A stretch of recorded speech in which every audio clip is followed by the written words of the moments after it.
Hello and good evening, everybody, and I would like to welcome all of you tonight to another album ranking video. And for the longest time, well, I guess a week, I was pondering to myself, who am I going to rank? I've done Kiss, I've done Deep Purple, I've done Judas Priest, and then it dawned on me, I have not talked about the one and only Van Halen in a while, so I think I am going to do an album ranking video on the 12 studio albums by American hard rock / heavy metal artist Van Halen. Formed in the late 70s and initially composed of the lineup of David Lee Roth on lead vocals, the one and only, and unfortunately the late Eddie Van Halen on lead guitar, Michael Anthony on bass guitar, and Alex Van Halen on the drums.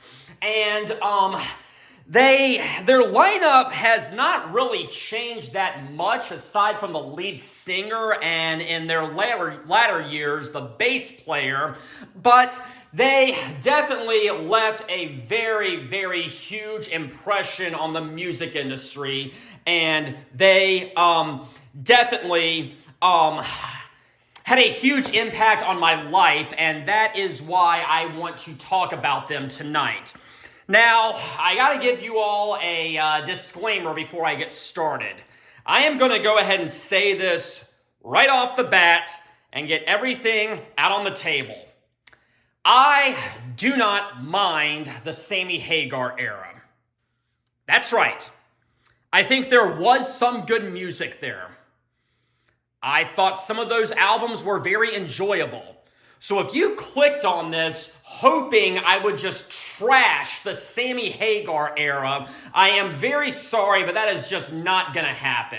I am not going to validate your negative feelings towards the Sammy Hagar era, and I'm just going to tell you exactly how I feel. So again, sorry, but that's not what this episode is all about. But anyways, I'd like to go ahead and get started with 12th place. And I'm actually guessing that my 12th ranking is going to come as a surprise to no one. But it is going to be 1998's Van Halen III. The one and only album by Van Halen that did not have either David Lee Roth or Sammy Hagar on lead vocals. This time, Gary Cherone took lead vocals.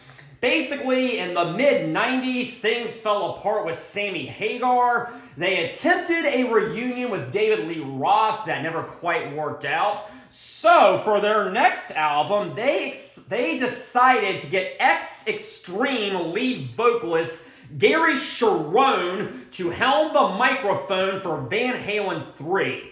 Now, I have heard Gary Cherone in Extreme, and I think he is a fine vocalist. He's perfectly good, but this album just did not work out at all. The only song that I really kind of dig is Without You, but even then, it's still incredibly weak, okay? A lot of these songs just are, ugh. The problem is the sound. It is so flat. The lyrics are so uninspired. Gary Cherone is very far from his A game on here, and so is Eddie Van Halen. I mean, Fire in the Hole, it was in the film Lethal Weapon 4. It's still not good. One I Want is not good. From Afar is not good. Once is not good. Nor is Josephina. And then we have Ballot or the Bullet. Yes, Van Halen attempted to engage in political commentary. And it's about as bad as it sounds, but really, what is easily the worst song by Van Halen ever is the album closer, How Many Say I. This time, Eddie decided to take lead vocals. He played the piano on this also, and I don't think any of the other band members really played on it. I could be wrong. I know Gary Cherone does actually do backup vocals on it, but boy, it is dreadful. Eddie is not nearly as good of a singer as he is a guitarist, and honestly, this thing sounds like a rejected Roger Waters solo song. It's awful. It sounds far more like Roger Waters or Pink Floyd than Van Halen. Yeah, it is easily the worst Van Halen song, and it is off easily the worst Van Halen album. So, yeah, that's out.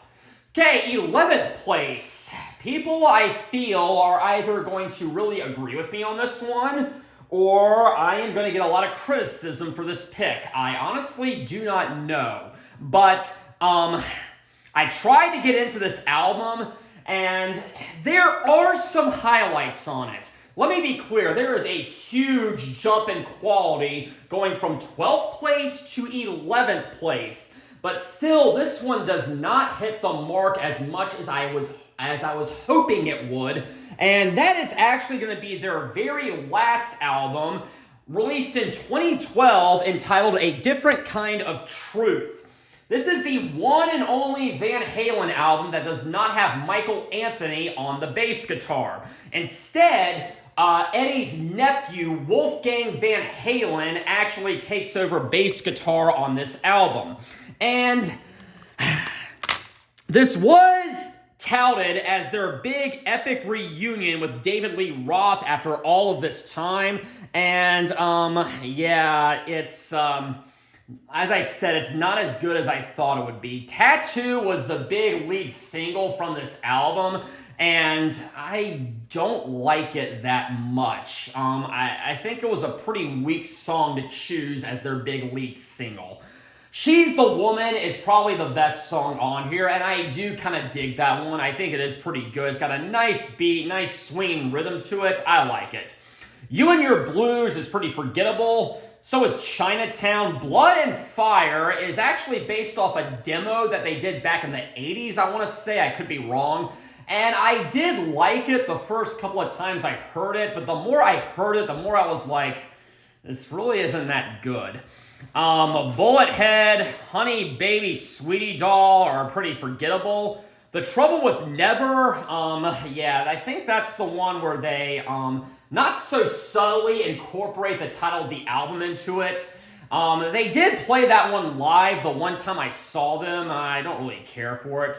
We have Out of Space, which is pretty forgettable. Stay Frosty is a definite callback to a song off their debut album entitled Ice Cream Man, and it does not even come close to reaching the level of that song, which I will talk about later. And yeah, the rest is not quite there, but I mean, the sound is definitely better than Van Halen III.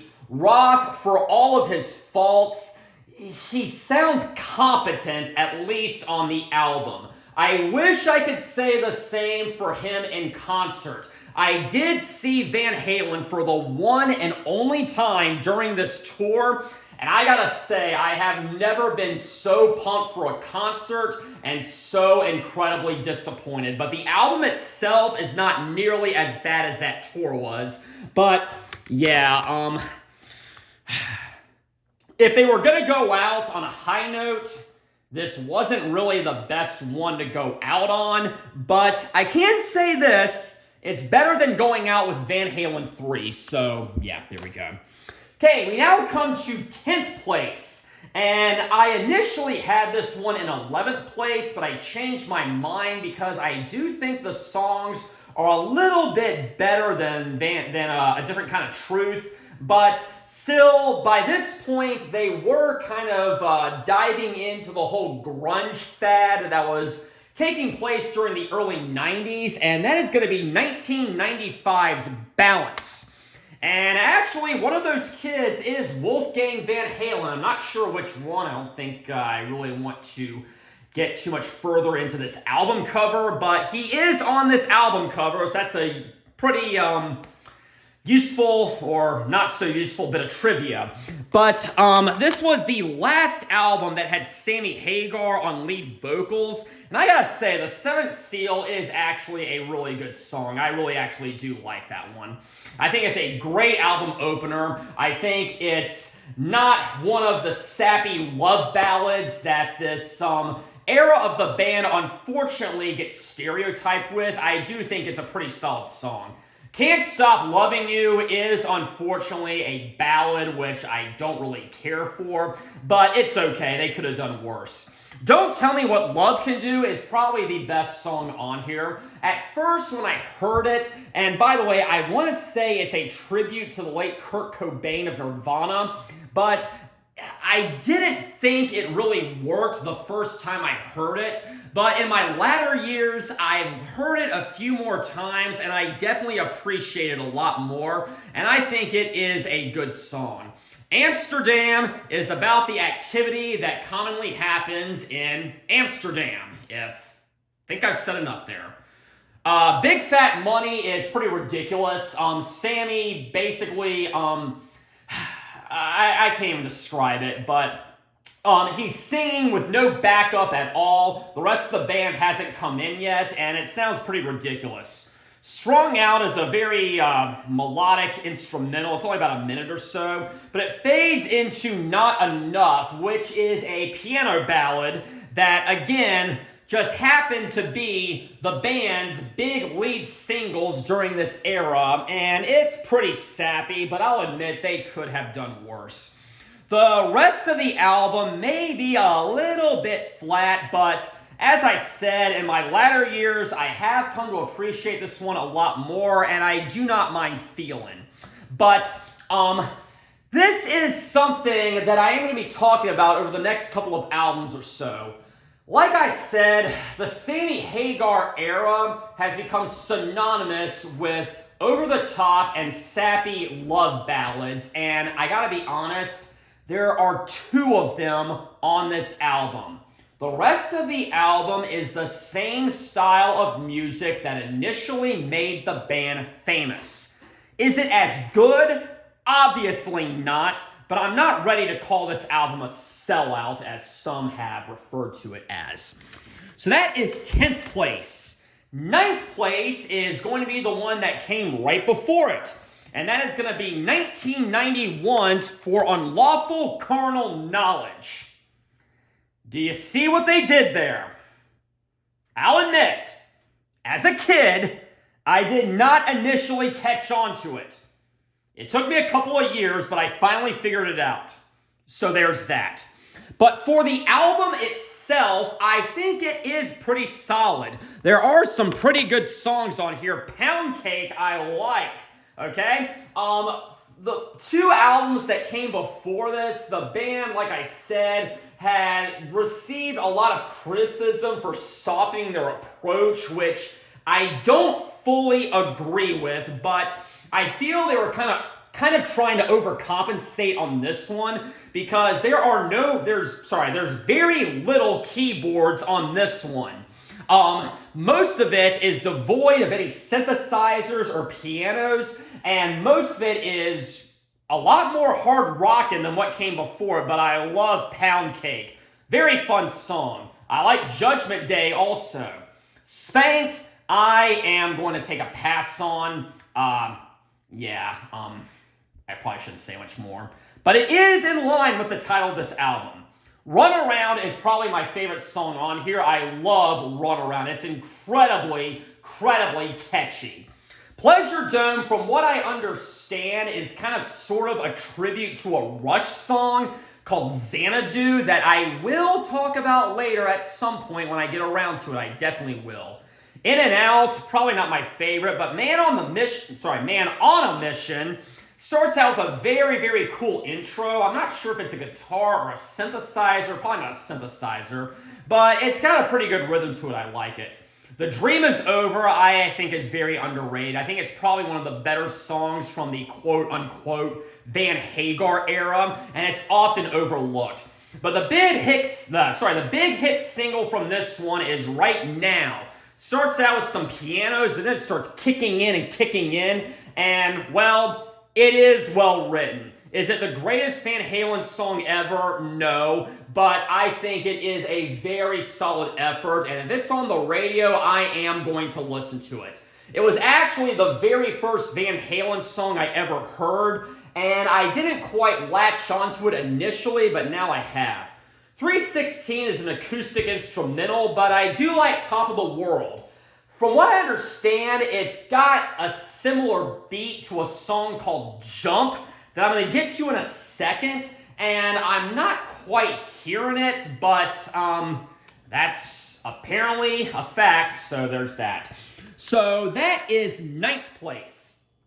8th place is going to be the very first album I'm going to talk about that's going to come from their quote-unquote classic era, and it's definitely, well, obviously, the weakest one from the quote-unquote classic era, and that's going to be 1982's Diver Down. And I think this one really could have been great. In fact, it was sandwiched between two albums that were a lot better than this. But what really brings this one down, this album's really definite weakness, is the excessive amount of covers on here. We have a cover of Where Have All the Good Times Gone? And I don't mind it, but again, I wish they had written something original. We have Hang Up High, which is definitely one of the stronger songs on here, and that is an original song, which I like. We have Cathedral, which is a very brief instrumental, and they have definitely done better instrumentals. Well, Eddie's done better instrumentals, I'll say that. Secrets is a little bit more soft and bluesy. I never really cared for it. But Intruder is a very, very good instrumental. I actually do like that one. And it segues into a cover of Roy Orbison's Oh Pretty Woman, which we have all heard a billion times, and I think it was a mistake covering this. I don't really care for this cover, but what are you going to do? Dancing in the Street is another cover, but I actually think this one works a lot better than Oh Pretty Woman. I think Oh Pretty Woman is considered by many to be the best song from Diver Down, and I respect that, but I do prefer Dancing in the Street. Little Guitars is actually an original song. Yeah, very few on this album, but it's good. It's a little bit slower, but I still really dig it, and I think it is a good addition. Big Bad Bill is Sweet William Now. It's really more of a bluegrass song. I don't care for it. I know Jan Van Halen, I think it's Eddie's father, I want to say. I could be wrong. He actually plays the clarinet on this, if that puts that in perspective. But I'm going to say a lot of people give the Sammy Hagar era a lot of flack for diverting from the genre too much. Have these people heard Big Bad Bill is Sweet William Now? I challenge them to listen to it and then say with a straight face that it's the Sammy Hagar era that took the band away from a hard rock sound. Go ahead. I dare you. I double dare you. The Full Bug is really, really good. I do like that one. It kicks things right back up. It's very fast, and this is an original song. It's not a cover. I do like it. But then we have to have a cover of Happy Trails, which is basically the band singing together in kind of an a cappella arrangement, and I usually skip this one. Feels a lot like We Wish You Well by Whitesnake, which closed the Love Hunter album, and that is a lot better than Happy Trails, so there's that. Okay, what are we in now? We are now in 7th place. And again, much like Balance, this album often gets categorized or remembered just for the few ballads that are on it. And I think it's a shame, but for 7th place, I'm going to go with 1988's OU 812. Yep, I see what they did there. And this, I think, is the last album that actually has a picture of the band on it. And we kind of have a Meet the Beatles tribute here. But we got Michael down there. We have Sammy right there. We have Eddie. And I believe that's Alex over there, I want to say. If I'm wrong, please correct me. I'm pretty sure I'm right, though. But there are some good songs on here, and unfortunately, the sound is not as good as it could be. It does sound a little bit flat, which is unfortunate because I think there is some good material on here.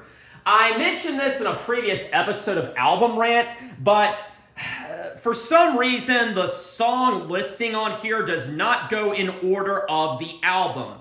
The very first song is Mine, All Mine. And it does have some synthesizers in it, but it's a pretty good rocker. And just something about it just really makes me feel good. I really do like that song. The second song is the one everyone remembers from this. When It's Love is one of the two ballads on this song. And I really feel like I should hate this song. I really feel like this should be like the worst thing in the world for me. But I am going to come to this song's defense. It's not that bad. Yes, it's sappy. Yes, it's a ballad. Yes, they are obviously trying to get on the radio and MTV, but I think it does have a good rhythm to it. I may get some hate in the comments for that, and that's fine. I can take it, but I actually don't mind When It's Love. Then we have AFU Naturally Wired. I think that means all fouled up, I want to say, maybe. But it's a pretty standard rocker. I do like it. But the best song from here is definitely Cabo Wabo. It is a 7-minute song, and it has got such a great jam session in the middle. Boy, I like this one. Okay? If you have not heard Cabo Wabo, it is not one that you're probably going to hear on the radio. It is not on any of their greatest hits. But like I said, it's 7 minutes. It has got some great guitar work from Eddie. And this is the furthest thing from a pop rock sellout I have ever heard. What's next? I feel like Source of Infection is next. And it's a little disposable. Again, it has kind of a flat sound to it. But it's good enough. Track 6, I know, is Feel So Good, and this is the other ballady song from this, and it is definitely driven by the synthesizers. I completely get it, okay? It is sappy, and it is, kind of an oh baby, I love you so much kind of song. Again, I don't mind the rhythm. I think Sammy is a very, very good vocalist, and if they try to have Dave sing this song, I think it definitely would not have worked as well. I doubt Dave ever would have sang this song to begin with, but if he tried to, I think it would have fallen flat on its face. But with Sammy on lead vocals, it doesn't quite fall flat on its face. Track 7, I believe track 7 is, I want to say, yes, that is Finish What You Started. And it's a radio song, come on baby, finish what you started. Yeah, it's more of a country song. It's not exactly my cup of tea, and again, it does come on the radio a lot, but it's definitely very sexual in nature, and while I don't think it's a good song, if you're gonna say that this is another song that is further evidence of a pop rock sellout or a sellout in general, again, Big Bag Bill is Sweet William Now. There you go. Black and Blue. I hated it at first. I thought it had such a horrible rhythm to it. I kind of dig it now. It's got a very funky rhythm to it, which is very different than everything else on here, but I really kind of dig it. I've heard a live version also. It's from some video they did back in the 80s on this tour. It works really well, and I think it is worth another listen. Sucker in a Three-Piece Suit is another standard hard rocker, just like Whitesnake, but it ends with Apolitical Blues, which is a cover. I think it's the last cover they ever did. I want to say that, I could be wrong though, but it's got, like the name says, a very bluesy rhythm to it, and I think it's good. So, yeah, OU812, not a bad album. I think it's actually a pretty good album that is often overlooked. So, yeah. Okay, we are now in the top half, and we're now in 6th place, and this is the album that had everybody screaming, "Sell out! Sell out!" I'm sure you know what it is. 1986's 5150.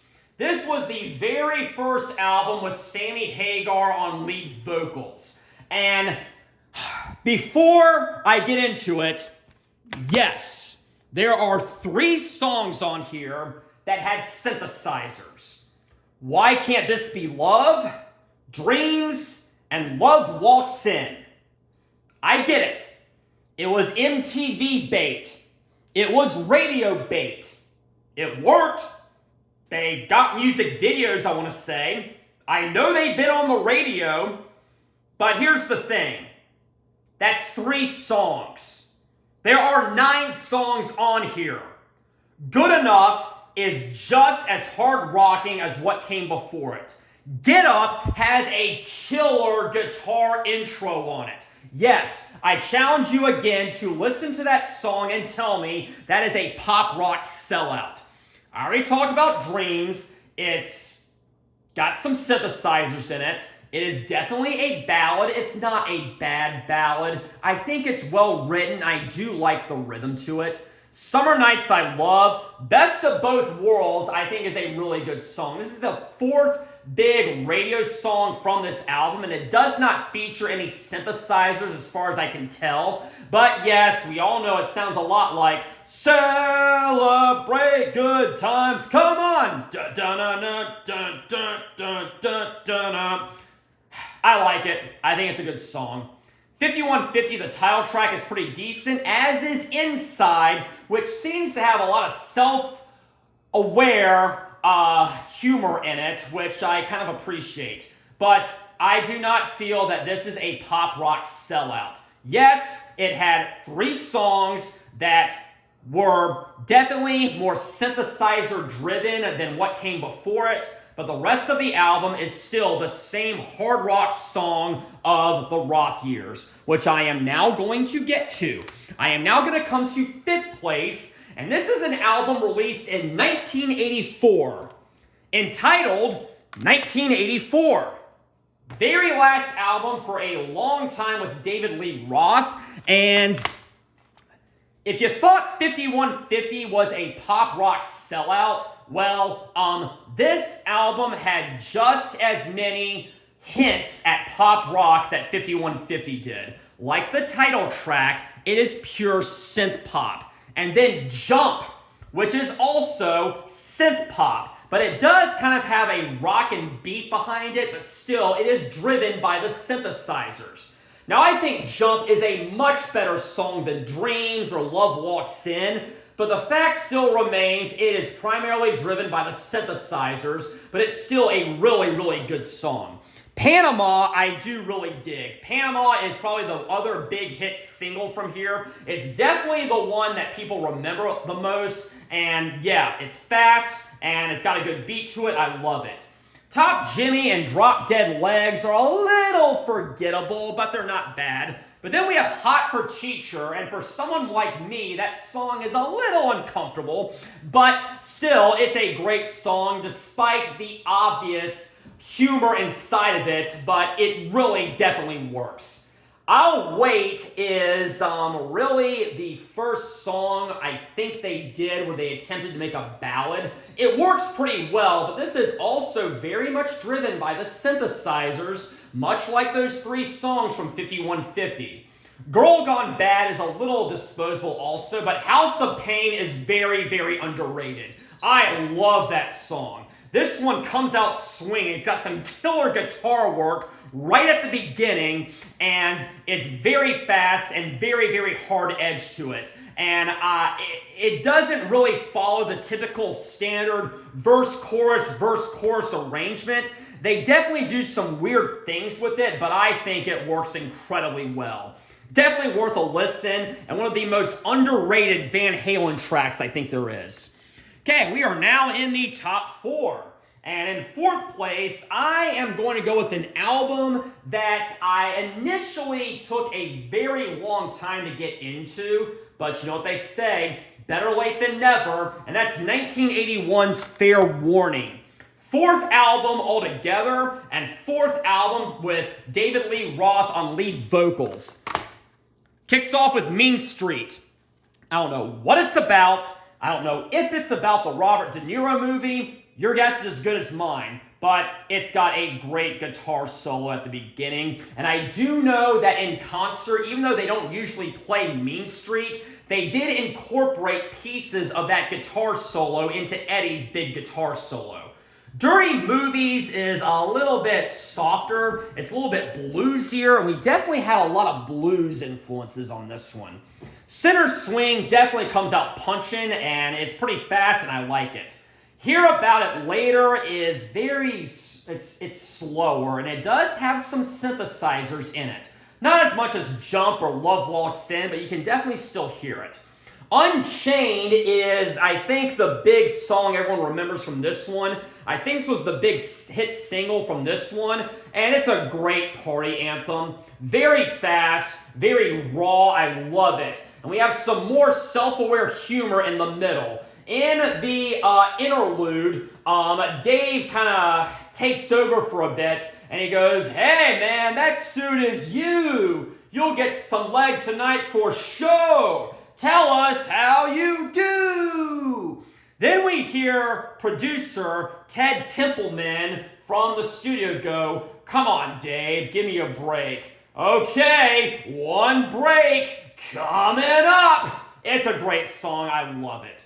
Push Comes to Shove is a little bit slower, a little bit bluesier, but I do like So This Is Love. Definitely driven by the bass guitar, and it's still got kind of a bluesy feel to it, but I love it.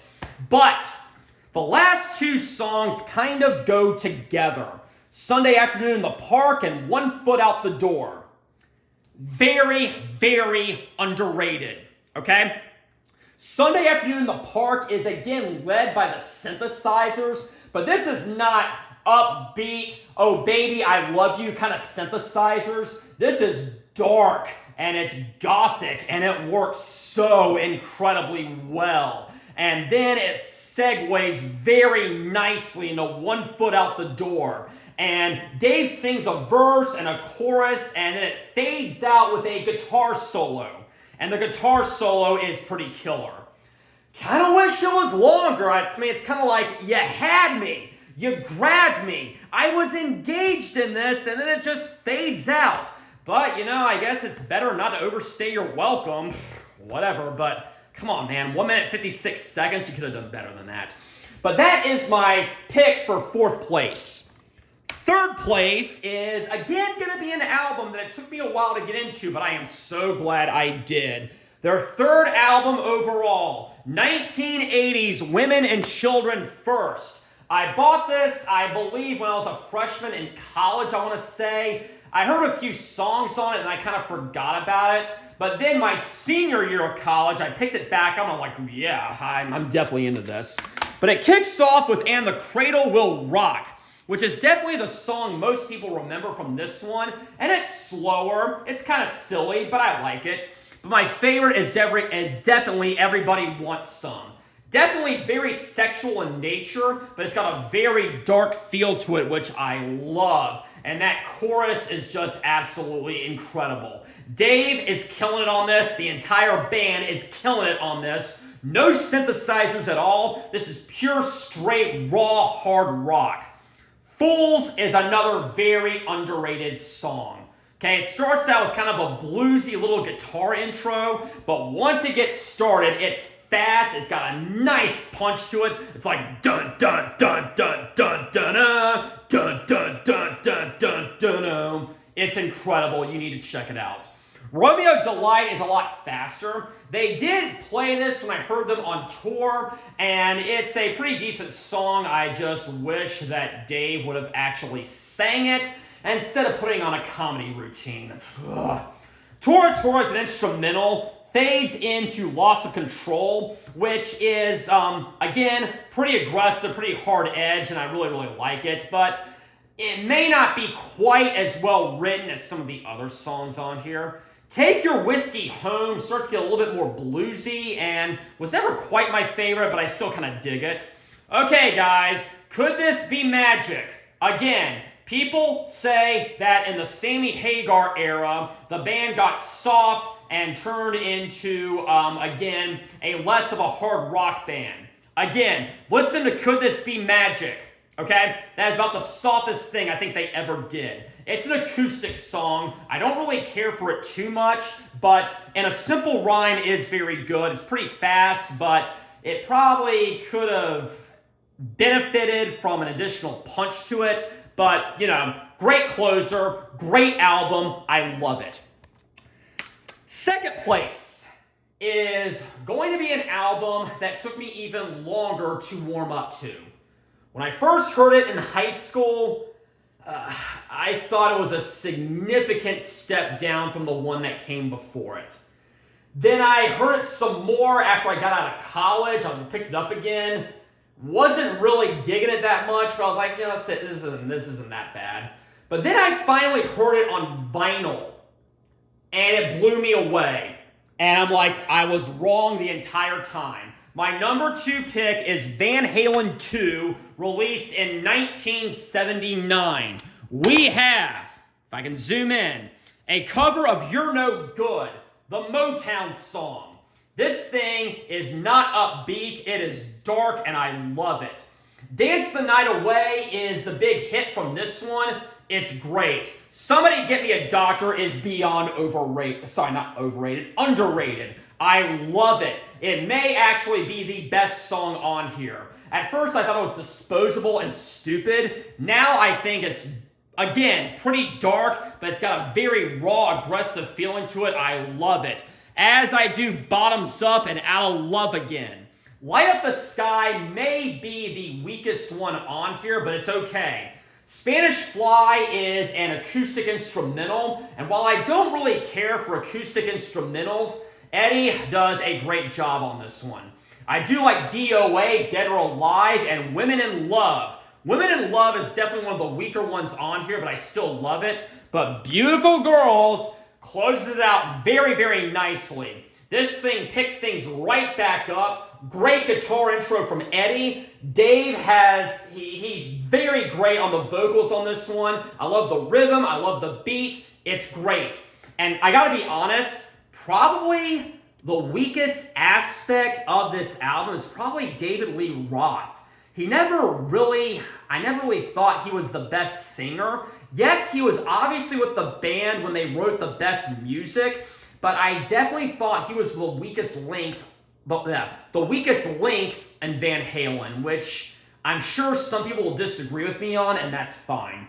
But of course, my number 1 pick, which I'm sure, like my last pick, or my dead last pick, my worst pick, will come as a surprise to no one, but it's going to be where it all started. 1978 Van Halen, which I have reviewed an album rant before. Looking over here, every song is incredible. The production is really great on this. The songwriting is really great on this. Everything clicks. It is one of the greatest debut albums ever. Running with the Devil. Wow, I love it. Eruption, one of the greatest guitar solos ever. You Really Got Me is a cover of a Kinks song. It is better than the original version. This is a great version. It's one of the greatest covers ever. Eddie is on fire on this one. Ain't Talking About Love is definitely one of the more popular songs from here. It's a little bit slower, but just as memorable. I'm the One, probably the big underrated song on here. Jamie's Crying. We've all heard it a billion times on the radio. It's still great. When you sing the chorus, it sounds like a pop song. It isn't. Atomic Punk, a little disposable, but I love Feel Your Love Tonight. Little Dreamer, definitely the weakest song on here, but still really good. Ice Cream Man, I alluded to this earlier. This is where it all started. It's another cover. Starts out with an acoustic intro, but it starts picking up and picking up and picking up, and by the end we have a very explosive guitar solo from Eddie, who was one of the greatest guitarists ever.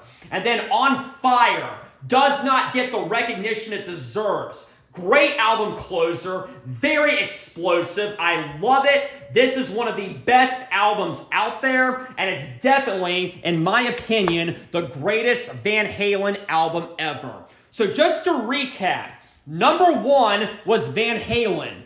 Number 2 was Van Halen II. Number 3 is Women and Children First. Number 4 is Fair Warning. Number 5 is 1984. Number 6 is 5150. Number 7 is OU812. Number 8 is Diver Down. Number 9 is For Unlawful Carnal Knowledge. Number 10 is Balance. Number 11 is A Different Kind of Truth. And number 12, very well deserved, last place is Van Halen III. And that is going to conclude my Van Halen album ranking video.